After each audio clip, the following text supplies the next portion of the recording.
I believe my success story in education is ongoing.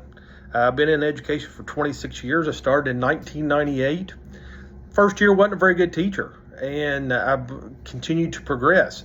As I was teaching, I was also a basketball coach, head coach for 6 years from 2000 to 2006.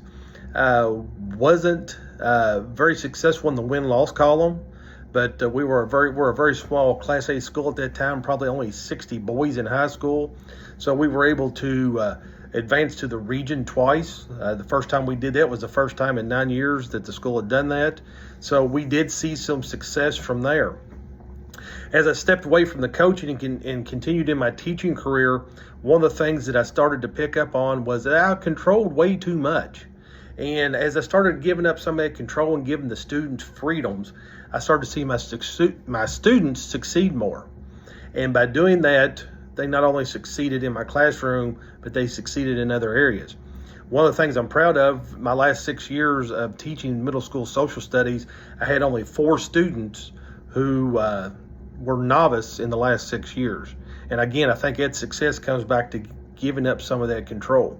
In 2015, I was asked to come back on board the basketball team as assistant coach, and I served in that capacity until the 22 season. And in 22, I was the head boys coach. And the coach and I, we were on the same page. It was almost like we shared the same brain, which probably could be scary. But one of the things we talked about was giving up some of the control. We were old school.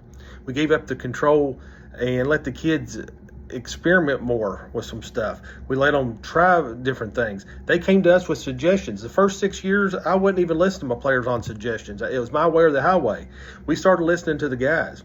In the last 5 years that we coached there, that we were part of that, we won more games in that time frame than any other team had done in that 5 years period. We won 2 All-A region championships, and we also won 2 back-to-back district championships. And the first district championship we won was the first time in 26 years. So for a small school with only about 60 boys in high school, we were playing teams that had 3, 4, 5, 6 times larger the enrollment. We had that success. And as a superintendent, that's how I'm going to be successful. I'm not going to be controlling. I'm not going to tell you it's got to be done like this. There can be different ways to get from point A to point B. And as long as we get there and our students are successful, that's what I want. So my success story has been over time continuing to learn, giving up that control that I thought you had to have as a leader, and realizing to be a successful leader, you have to give up control. You have to let your students, you have to let your staff, you have to let your players make mistakes. We learn from our mistakes. I've learned from a lot of my mistakes as a professional. And I believe that giving up some of that control and giving it back into the hands of your staff will make them work harder for you. And when they see that they're successful, there will be celebrations. The students will be successful. There's going to be celebrations.